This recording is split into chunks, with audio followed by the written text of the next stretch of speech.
ಗುರುವೆ ಸದ್ಗುರುವೆಂದು ಬಲ್ಲಿದರ ಪಾದದಲ್ಲಿ ಬಾಗಿಣ ಮೀಸುತ್ತ ಶರಣೆನುತ ವಂದಿಪುದದೇನೋ ಅಂತೆ ಬಾಗಿದ ತಲೆಯೇ ನಿಜಕ್ಕೂ ಗುರುಪಾದನೆಲೆ ನೋಡು ನೋಡುತ್ತ ತಿಳಿದು ಇಳಿದ ನನ್ನೊಳಗೆ ನಾನು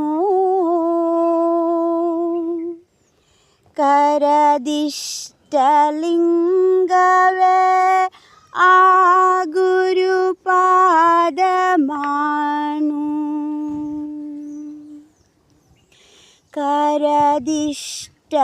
ಕರದಿಷ್ಟಲಿಂಗವೇ ಆ ಗುರುಪಾದ ಮಾನು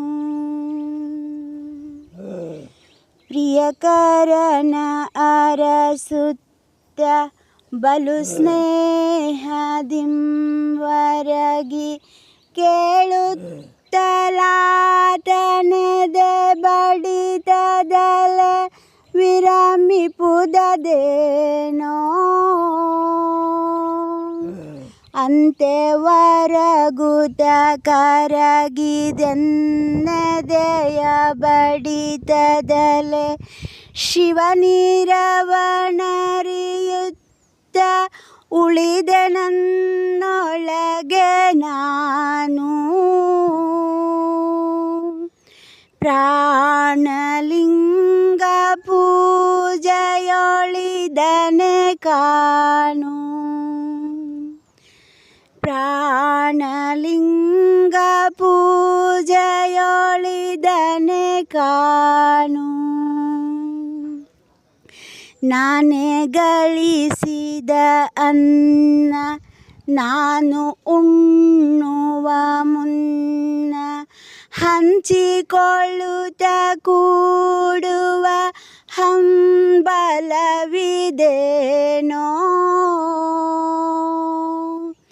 ಅಂತೆ ಒಳ ಹಂಬಲದ ಇಂಗದ ಭೀಪ್ಸೆಯೊಳು ಜ್ಞಾನವನೆ ಸೇವಿಸುತ್ತ ಸೇರಿದೆ ಉನ್ಮಣಿಯ ನಾನು ಭಾವವಿಧ ಭಾವಿಸುತ್ತಲನುಭವಿಸು ನೀನು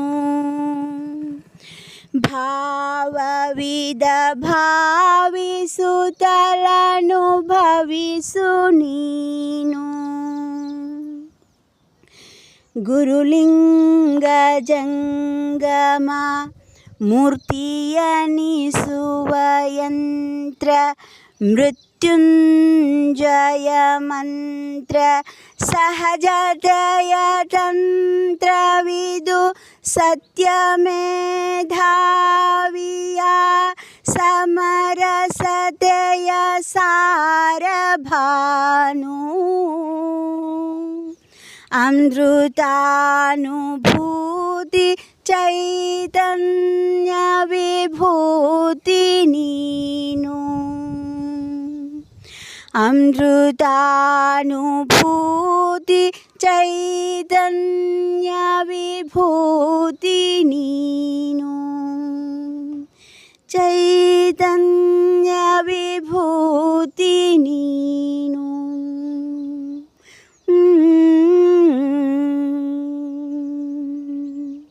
ಶರಣು ಶರಣು ಗುರುಬಂಧುಗಳಿಗೆ ಶರಣು ಗುರು ಪರಂಪರೆಗೆ ಶರಣು ಎಲ್ಲರಿಗೂ ಆಧಾರವಾಗಿರುವ ಪರಮಾತ್ಮ ಚೇತನಕ್ಕೆ ಶರಣಾಗುವ ಮೂಲಕ ಈ ದಿನ ಮೊದಲಿಗೆ ಕೇಳಿಸಿಕೊಂಡಂತಹ ಪ್ರವಚನ ಪೂಜ್ಯ ಸಿದ್ದೇಶ್ವರ ಅಪ್ಪಗಳದ್ದು. ಯೋಗಿಯಾಗು, ಇದೇ ಯೋಗ. ಏನೇನು ಮಾಡ್ತೀಯೋ ಅದರಲ್ಲಿ ಮಾಡ್ತಿರೋ, ನಾನು ಅನ್ನೋದನ್ನಷ್ಟು ಬಿಟ್ಬಿಟ್ರೆ ಅದೇ ಯೋಗ, ನೀನೇ ಯೋಗಿ ಅಂತ ನಮ್ಮಿಂದ ಯಾವುದೂ ಭಿನ್ನವಿಲ್ಲ ಅನ್ನೋ ಭಾವವನ್ನೇ ಪೂಜ್ಯಾಪ್ಪಗಳು ಬೋಧಿಸಿದರು. ಇದೇ ಗುರುತನ, ಎಲ್ಲ ನಿನ್ನೊಳಗಿದೆ, ನೀನೇ ಆ ಸ್ವರೂಪ ಅಂತ ಹೇಳ್ಕೊಳ್ಳೋದಕ್ಕೆ ನಮಗೆ ಒಂದು ಧ್ವನಿ ಬೇಕಾಗ್ತದೆ. ಅದು ಮರಾಠಿ ಅಲ್ಲ, ಕನ್ನಡ ಅಲ್ಲ, ಅದೆಲ್ಲ ಭಾಷೆಗಳನ್ನು ಮೀರಿದ ಒಂದು ಧ್ವನಿ. ಅದು ಹೃದಯದ ಭಾಷೆ, ಅದು ಮೌನದಲ್ಲಿ ಉಳಿಯುತ್ತದೆ. ಪರಾವಾಣಿಯ ಸಂದೇಶ ಅದನ್ನು ವೈಖರಿಗೆ ತಂದು ಪ್ರಕಟ ರೂಪದಲ್ಲಿ ಬೋಧಿಸುವಂತಹ ಗುರು ಪೂಜ್ಯ ಸಿದ್ದೇಶ್ವರಪ್ಪಗಳ ಪಾದಕ್ಕೆ ಶಿರಸಾಷ್ಟಾಂಗ ನಮಸ್ಕಾರಗಳು. ನಂತರದಲ್ಲಿ ಪೂಜ್ಯ ಶ್ರೀ ಮಲ್ಲಿಕಾರ್ಜುನ ಅಪ್ಪಗಳದ್ದು. ಅವರು ಕೂಡ ನೀನೇ ದೇವರು, ನೀನೇ ಗುರು, ಸುಮ್ಮನೆ ಗುರು ಅನ್ನೋ ಕಲ್ಪನೆ ಎಲ್ಲಿಯವರೆಗೂ ನೀನು ಭಿನ್ನ ಅನ್ನೋವರೆಗೂ, ಭಿನ್ನ ಭಾವಿಸುವವರೆಗೂ ಗುರು ಅನ್ನೋದು ಒಂದು ಕಲ್ಪನೆ, ದೇವರು ಅನ್ನೋದು ಕಲ್ಪನೆ. ಅರಿವಿನಲ್ಲಿ ನೀನೇ ಗುರು, ಅರಿವಿನಲ್ಲಿ ನೀನೇ ದೇವರು, ನಿನ್ನ ಬಿಟ್ಟು ದೇವರಿಲ್ಲ, ನಿನ್ನ ಬಿಟ್ಟು ಗುರು ಇಲ್ಲ. ನೋಡಿ, ನಿನ್ನ ಬಿಟ್ಟು ಯಾವುದೂ ಇಲ್ಲ ಅಂತ ಹೇಳೋ ಗುರುತರವಾದ ಜವಾಬ್ದಾರಿಯನ್ನು ಪೂರೈಸುವ ಕ್ಷಮತೆ ಅವರಿಗೆ, ಯಾರು ಅಂತಹ ಜವಾಬ್ದಾರಿಯನ್ನು ಇರಿಸ್ಕೊಂಡಿರ್ತಾರೋ ಅವರಿಗೆ ಗುರು ಅಂತ ಹೇಳೋದು. ಬಾಗಿ ಬರುವಂತಹ, ನೆಲದಲ್ಲಿ ತೆವಳ್ಕೊಂಡು ಬರುವಂತಹ ಮಗು ಅಸಹಾಯಕ, ಅವಲಂಬಿತವಾಗಿರ್ತದೆ. ತಾಯಿ ಅದನ್ನು ಬಾಗಿ ಎತ್ಕೋತಾಳೆ. ಕಾಲ ಹತ್ರ ಬಂದಿದೆ ಅಂತ ಆವತ್ತೇ ಅವರು ತುಳಿದ್ಬಿಟ್ಟಿದ್ದಿದ್ರೆ ಮಗುನೇ ಬದುಕ್ತಿರ್ಲಿಲ್ಲ. ತಾಯಿ ಬಾಗ್ತಾಳೆ ಮತ್ತು ಎತ್ತಿಕೊಳ್ತಾಳೆ, ಹೆಗಲ ಮೇಲೆ ಕೂಡಿಸ್ಕೊಳ್ತಾಳೆ. ಅಂದರೆ ತನಗಿಂತ ಎತ್ತರದಲ್ಲಿ ಮಗುವನ್ನು ಇರಿಸ್ಕೊತಾಳೆ. ಅದು ಅವಳ ಗುರುತನ, ತಾಯಿಯ ಗುರುತನ. ತಾಯಿ ಮೊದಲ ಗುರು. ಅದರ ಅರ್ಥ ತಾಯ್ತನದ ಪಾಲನೆ ಪೋಷಣೆ ಮಾಡ್ಕೊಳ್ತಿದ್ಲು ಈ ಮಕ್ಕಳ ಲಾಲನೆ ಪಾಲನೆ ಮಾಡುವಾಗ. ಅಂದರೆ ಆ ತಾಯಿ ಮೊದಲ ಗುರು ಆಗ್ತಾಳೆ.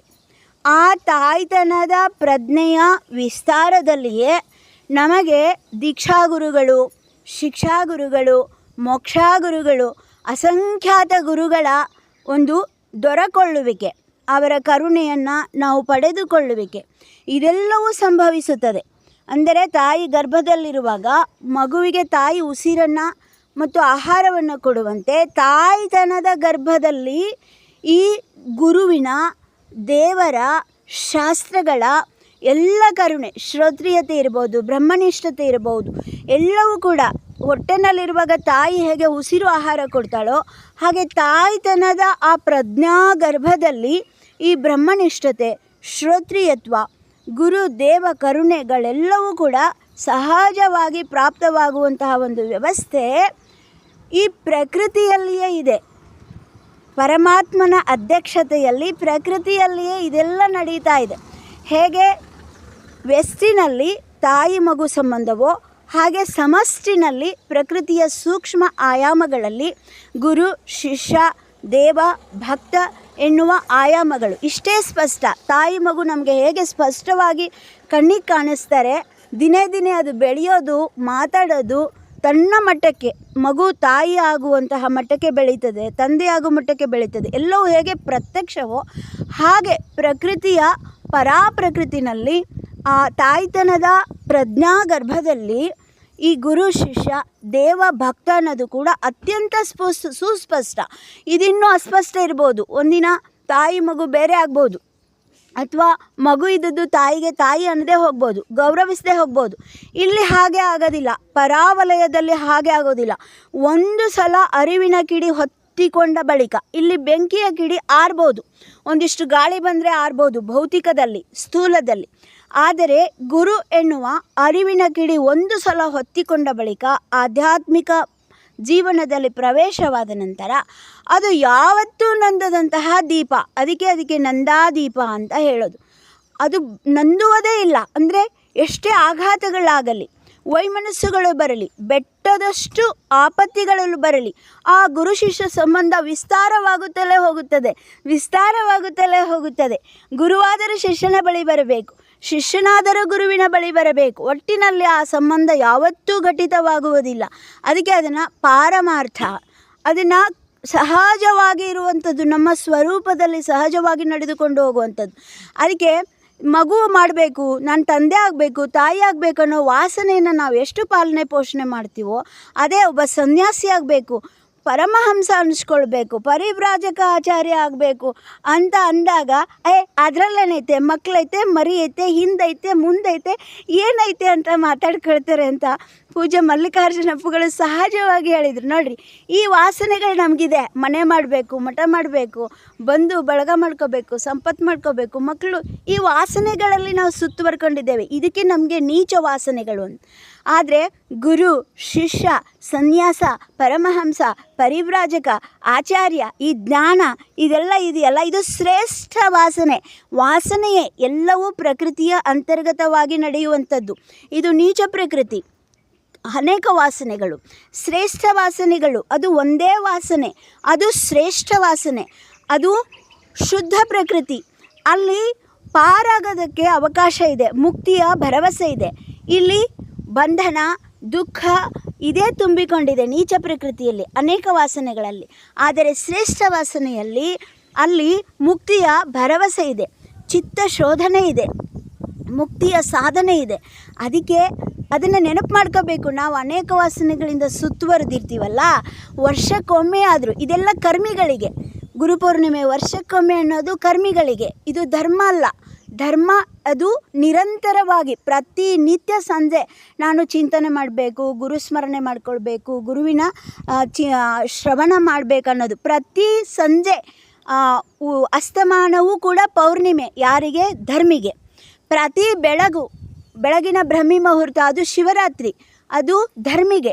ಆದರೆ ವರ್ಷಕ್ಕೊಮ್ಮೆ ಶಿವರಾತ್ರಿ, ಮಾಸ ಶಿವರಾತ್ರಿ, ವರ್ಷಕ್ಕೊಮ್ಮೆ ಗುರುಪೂರ್ಣಿಮೆ, ತಿಂಗಳಿಗೊಮ್ಮೆ ಪೂರ್ಣಿಮೆ ಅನ್ನೋದು ಇದು ಕರ್ಮಿಗಳಿಗೆ. ಆದರೆ ಯಾರು ಅನೇಕ ವಾಸನೆಗಳಲ್ಲಿ ಸಿಲುಕಿಕೊಂಡು ಬಳಲಿ ಬೆಂಡಾಗ್ತಿದ್ದಾರಲ್ಲ, ಅಂಥವರಿಗೋಸ್ಕರ ಸಾಂತ್ವನ ನೀಡೋದಕ್ಕೆ ಧರ್ಮಗುರುವೇ ಆಗಿದ್ದರೂ ಕೂಡ, ಹೇಗೆ ತಾಯಿ ಹೊಟ್ಟೆನಲ್ಲಿರೋ ಮಗುಗೋಸ್ಕರ ತಾನು ಪಥ್ಯ ಮಾಡ್ತಾಳೆ, ತನಗೆ ಬೇಕಿರುತ್ತೆ ಅದು ಆಹಾರ, ಆದರೂ ಕೂಡ ಮಗುಗೋಸ್ಕರ ಪಥ್ಯ ಮಾಡ್ತಾಳೆ.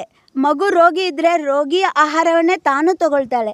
ಹಾಗೆ ನಮ್ಮ ಸುತ್ತುವರೆದ ಸಮಾಜ, ರೋಗಿ ಆಗಿರೋವರೆಗೂ ನಮ್ಮ ಸುತ್ತುವರೆದ ಸಮಾಜ ಅದೆಲ್ಲವೂ ಗುರುವಿನ ಚಿತ್ಗರ್ಭದಲ್ಲಿಯೇ ವಿಕಾಸವಾಗ್ತಿರ್ತದೆ. ಸಮಾಜ ಅಷ್ಟೇ ಅಲ್ಲ, ಜಗತ್ತುಗಳು ಕೂಡ ಬ್ರಹ್ಮಾಂಡಗಳು ಕೂಡ, ಅನೇಕ ಬ್ರಹ್ಮಾಂಡಗಳ ನಾಯಕ ಗುರು ಅಂತ ಹೇಳೋದು. ಅಂದರೆ ಗುರುವಿನ ಚಿತ್ ಗರ್ಭದಲ್ಲಿ ಇವೆಲ್ಲವೂ ಕೂಡ ಪಾಲನೆ ಪೋಷಣೆಯನ್ನು ಪಡೀತಾ ಇರೋದ್ರಿಂದ, ಹೀಗೆ ಚಿತ್ ವಿಕಾಸ ಮಾಡಿಕೊಂಡಂತಹ ಲೀಲೆಗೋಸ್ಕರ ಉದಿಸಿ ಮಾಯೆಯ ಆವರಣದಲ್ಲಿ ಪ್ರಕಟಗೊಂಡಿರುವಂತಹ ಗುರು ಸ್ವರೂಪಿಗಳಾಗಿರುವಂತಹ ಶಿವಾನಂದ ಶ್ರೀಗಳಿರಬಹುದು, ಮಲ್ಲಿಕಾರ್ಜುನ ಅಪ್ಪಗಳಿರಬಹುದು, ಸಿದ್ದೇಶ್ವರಪ್ಪಗಳಿರಬಹುದು, ನನ್ನ ದೀಕ್ಷಾಗುರು ಸಂಗಮನಾಥಿರಬಹುದು, ಅಥವಾ ನಿಮ್ಮ ದೀಕ್ಷಾಗುರುಗಳು, ಅವರು ಯಾರೇ ಆಗಿರಲಿ, ಗುರು ಒಬ್ಬನೇ, ಇಬ್ಬರಿಲ್ಲ.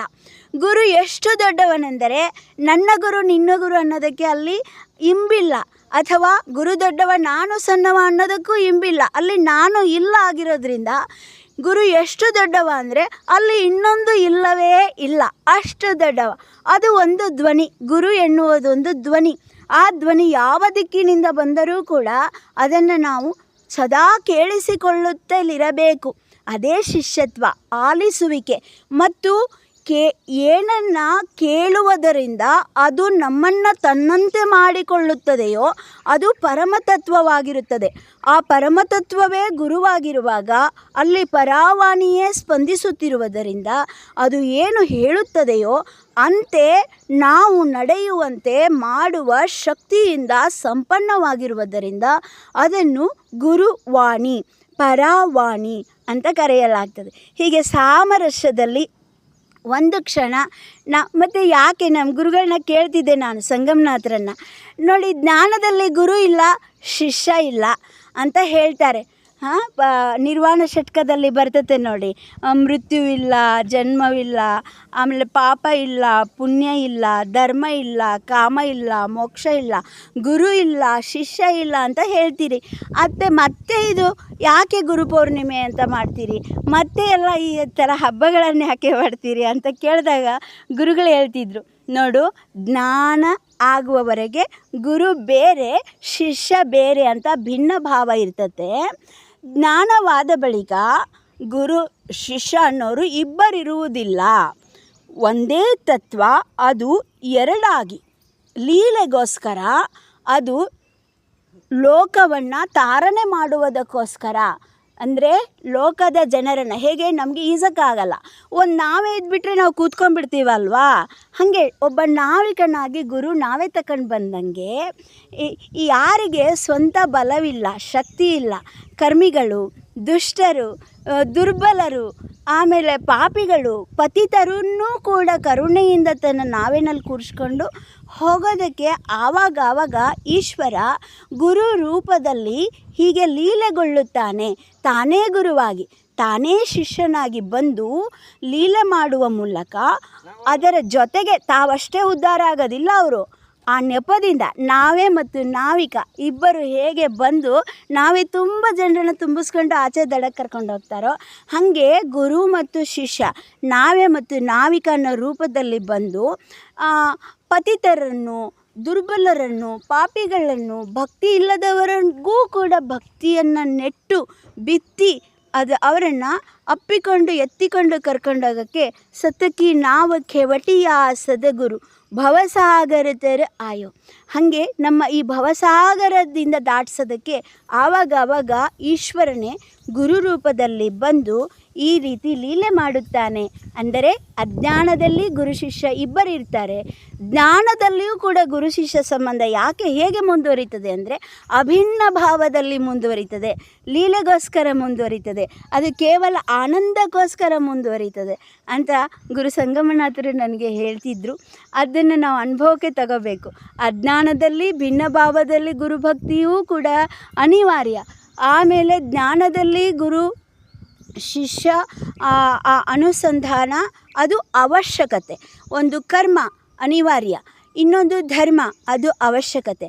ಅನಿವಾರ್ಯವನ್ನು ನಾವು ಕನ್ನಡಿಯಂತೆ ಅದನ್ನು ಶುದ್ಧ ರೂಪದಲ್ಲಿ ಇರಿಸ್ಕೋಬೇಕು. ಅಜ್ಞಾನವೇ ಆದರೂ ಕೂಡ ಅದನ್ನು ಕನ್ನಡಿಯಂತೆ ನನ್ನನ್ನು ನಾನು ನೋಡಿಕೊಳ್ಳಲು ಅನುಕೂಲವಾಗುವಂತೆ ಒಂದು ಆದರ್ಶವಾಗಿ ಇರಿಸಿಕೊಳ್ಳಬೇಕು. ಕರ್ಮವನ್ನು, ಅನಿವಾರ್ಯವನ್ನು ಮತ್ತು ಅಜ್ಞಾನದಲ್ಲಿರುವ ಗುರು ಶಿಷ್ಯ ಸಂಬಂಧವನ್ನು. ಆ ಬಳಿಕ ಅವಶ್ಯಕತೆಯನ್ನು ಅನುಭವಕ್ಕೋಸ್ಕರ, ಪರಮಾನುಭವಕ್ಕೋಸ್ಕರ, ಅದನ್ನು ಅರಿವಿನಲ್ಲಿ ವಿಸ್ತಾರಗೊಳ್ಳುವುದಕ್ಕೋಸ್ಕರ, ಆ ಅಂತರಂಗದ ಅನುಸಂಧಾನಕ್ಕೋಸ್ಕರ ಜ್ಞಾನದಲ್ಲಿಯೂ ಪ್ರವಚನ ಮುಂದುವರಿಯುತ್ತದೆ, ಗುರು ಶಿಷ್ಯ ಸಂಬಂಧ ಮುಂದುವರಿಯುತ್ತದೆ. ಅಂದರೆ ಇಲ್ಲಿ ಪ್ರಯತ್ನವಿಲ್ಲದೆ ಮುಂದುವರಿಯುತ್ತದೆ. ಅಜ್ಞಾನದಲ್ಲಿ ಕಷ್ಟಪಟ್ಟು ಪ್ರಯತ್ನಪಟ್ಟು ನಾನು ಗುರುವನ್ನು ಶೋಧ ಮಾಡಬೇಕಾಗತ್ತೆ, ಗುರುವಿನ ಸೇವೆ ಮಾಡಬೇಕಾಗತ್ತೆ, ಕರುಣೆಗೋಸ್ಕರ ಕಾತರಿಸಬೇಕಾಗತ್ತೆ, ಕರಾಳ ರಾತ್ರಿಗಳನ್ನು ಪಾರು ಮಾಡಬೇಕಾಗತ್ತೆ. ಕಷ್ಟ ಸಾಧ್ಯ. ಗುರು ಅಡೆತಡೆಗಳ ಮೂಲಕ, ಆಪತ್ತಿಗಳ ಮೂಲಕ ಗುರು ರುದ್ರ ಭಯಂಕರವಾಗಿ ನಮ್ಮ ಕಡೆಗೆ ತನ್ನ ಶಕ್ತಿಯನ್ನು ಕೊಡ್ತಾ ಇರಬೇಕಾದ್ರೆ ಹೇಗೆ ಕಾರ್ ಮೋಡ ಮುಸುಕಿದ ದಾರಿನಲ್ಲಿ ಹೆಜ್ಜೆ ಇಡುವಾಗ ಒಂದು ಕೋಲ್ ಮಿಂಚು, ನಾನು ಕೋಲ್ ಮಿಂಚಿನ ಬೆಳಕಿಗೆ ಕಣ್ಮುಚ್ಕೊಂಡು ಭಯಪಟ್ಟು ಮುದುಡ್ಕೊಂಡು ಕೂಡ್ತೀನ, ಅಥವಾ ಕೋಲ್ ಮಿಂಚಿನ ಬೆಳಕಿನಲ್ಲೇ ನಾನು ಹೆಜ್ಜೆ ಇಟ್ಟು ಒಂದು ಹೆಜ್ಜೆ ಮುಂದುವರಿತೀನ ಅನ್ನೋ ಒಂದು ಸವಾಲು ಅಜ್ಞಾನದಲ್ಲಿ, ನನ್ನ ಚಿತ್ತದಲ್ಲಿ, ಭ್ರುಕುಟಿ ಮಧ್ಯದಲ್ಲಿ, ಆ ಅಂಧಕಾರದ ಗಾಢವಾದ ಅಂಧಕಾರದಲ್ಲಿ ಕೋಲ್ ಮಿಂಚಿನಂತೆ ಗುರುವಿನ ಒಂದು ಪ್ರವೇಶ ನಮ್ಮ ಜೀವನದಲ್ಲಿ ಆಗತ್ತೆ. ಆ ಕೋಲ್ ಮಿಂಚಿನ ಬೆಳಕಿನಲ್ಲೇ ನಾನು ದಾರಿ ಮಾಡ್ಕೊಂಡು ಒಂದೊಂದೇ ಹೆಜ್ಜೆ ಇಟ್ಟು ಬರಬೇಕು. ಆಮೇಲೆ ನಾವು ಯಾವಾಗ ಪರಮಾತ್ಮನ ಕುರಿತ ಜಿಜ್ಞಾಸೆ ಹುಟ್ಕೊಳ್ತದಲ್ಲ, ಆವಾಗ ಜ್ಞಾನದಲ್ಲಿ ಗುರು ಶಿಷ್ಯ ಸಂಬಂಧ ಅನುಭವಕ್ಕೋಸ್ಕರ, ಪರಮಾನುಭವಕ್ಕೋಸ್ಕರ ಅದು ಸಹಜವಾಗಿ ಅಪ್ರಯತ್ನಪೂರ್ವಕವಾಗಿ ಲೀಲೆಗೋಸ್ಕರ ಆತ್ಮಕಲ್ಯಾಣ ಅಲ್ಲಿ ಜಗತ್ ಕಲ್ಯಾಣವನ್ನೂ ಕೂಡ ಒಳಗೊಂಡು ಮುಂದುವರಿಯುತ್ತದೆ ಅಂತ ನನ್ನ ಒಂದು ಭಾವನೆಗಳನ್ನು ತಮ್ಮೆಲ್ಲ ಗುರು ಪಾದಕ್ಕೆ ಅರ್ಪಣೆ ಮಾಡೋದಕ್ಕೆ ಒಂದು ಅವಕಾಶ ಮಾಡಿಕೊಟ್ಟಿದ್ದಂತಹ ಈ ಬೆಳಗಿನ ಸತ್ಸಂಗ ವೇದಿಕೆಗೆ ನಾನು ಚಿರಋಣಿಯಾಗಿದ್ದೇನೆ. ಶರಣು ಶರಣು ಶರಣು. ಸುಂದರ, ಚೆನ್ನಾಗಿ ಹೇಳಿದ್ರಿ. ಒಂದೇ ಸುತ್ತಲೇ ಪಳ ಪಳ ಪಳ. ಗುರುವೇ ಮಾತೆ ಮುತ್ತ, ಮಾತೆ ಜ್ಯೋತಿರ್ಲಿಂಗ, ಪಳ ಪಳ ಬಾಳ ಚಂದ ಶಿಸ್ತು ಹೇಳಿದ್ರಿ. ಶರಣು ಶರಣಾರ್ಥಿ, ಧನ್ಯವಾದ. ಶರಣು ಶರಣು ಶರಣು ಅಮ್ಮ, ಶರಣು. ಸುಂದರ, ಧನ್ಯವಾದಗಳು. ಈಗ ರಘುರಾಮ್ ಭಟ್ರಿ, ನಂತರ ನಮ್ಮ ತಿಗಡಿ ಸರ್ ಹೇಳ್ರಿ. ತಿಗಡಿ ಗುರುಗಳ ರಘುರಾಮ್ ಭಟ್ರು. ಅಜ್ಞಾನ ತಿಮಿರಾಂಧಸ್ಯ ಜ್ಞಾನಾಂಜನ ಶಲಾಕಯ ಚಕ್ಷುರುನ್ಮೀಲಿತಂ ಯೇನ ತಸ್ಮೈ ಗುರವೇ ನಮಃ. ತಸ್ಮೈ ಶ್ರೀ ಗುರವೇ ನಮಃ. ತಸ್ಮೈ ಶ್ರೀ ಗುರವೇ ನಮಃ. ಸತ್ಯವೇದ ಅವರು ಅದ್ಭುತವಾಗಿ ಹೇಳಿದ್ದಾರೆ. ಅದು ಇದರಲ್ಲಿ ಎಲ್ಲವೂ ಅಡಕವಾಗಿದೆ. ಗುರು ತತ್ವವನ್ನ ಅವರು ಇವತ್ತು ಅನಾವರಣ ಮಾಡಿದ್ದಾರೆ. ನಮ್ಮ ಹೃದಯಕ್ಕೆ ಆ ಭಾವವನ್ನ ತಂದು ಇರಿಸಿದ್ದಾರೆ. ಗುರು ಯಾರು ಎನ್ನುವುದನ್ನ ಇಂದು